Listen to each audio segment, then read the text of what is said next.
So let's see what I eat in a day.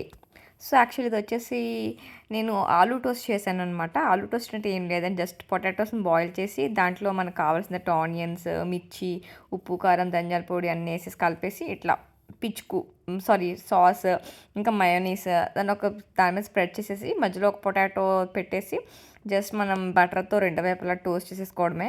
So చాలా అంటే easy and quick breakfast అనమాట. So మా ఇంట్లో ఎప్పుడు గో టు బ్రేక్ఫాస్ట్ ఉంటుంది, బికాజ్ మా మమ్మీకి చాలా ఇష్టం ఇది. సో మా ఇంట్లో టర్న్స్ అనమాట, నేను ఎప్పుడు ఇంటికి వచ్చినా సరే వాళ్ళకి నచ్చినవి నేను చేసి పెడతా, నాకు నచ్చినవి వాళ్ళు చేసి పెడతారు. సో ఇట్స్ ఆల్వేస్ టర్న్ అన్నమాట. సో అట్లా మార్నింగ్ మంచిగా ఒక 2 ఆలూ టోస్ట్ తినేసి నేను వర్క్ అనేది స్టార్ట్ చేసుకున్నాను. సో లంచ్ మొత్తం ఈరోజు అమ్మమ్మ టర్న్ అనమాట. అమ్మమ్మ ఈజ్ గుడ్ అట్ మేకింగ్ చేపల పులుసు అండి. ఎంత బాగా చేసిద్దంటే మా అమ్మమ్మ చేపల పులుసుకి మా హౌస్ హోల్డ్లో సెపరేట్ ఫ్యాన్ బేస్ ఉంటుందన్నమాట.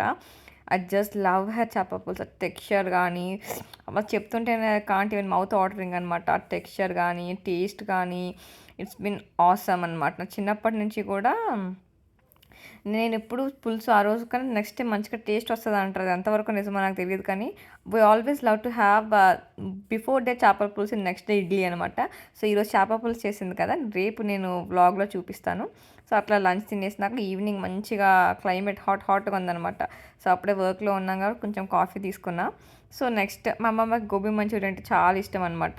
So I did all the preparations of having gobi manchurian అనమాట. సింపుల్గా ఎప్పుడు గోబీ మంచూరియా చేసుకున్నట్టు ముందు గోబీని ఫ్రై చేసేసుకుని ఆనియన్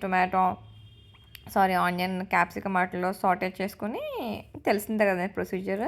సో ప్రొసీజర్ తెలియకపోతే వేసి ఫుడ్స్ ఫాలో అవ్వండి, అదే ఫాలో అవుతాయి ఎప్పుడు. సో నాకు ఇట్లా సాసీగా ఉంటే ఇష్టం అనమాట, డ్రై కన్నా. అంతే అయిపోయింది. That's what I eat in a day.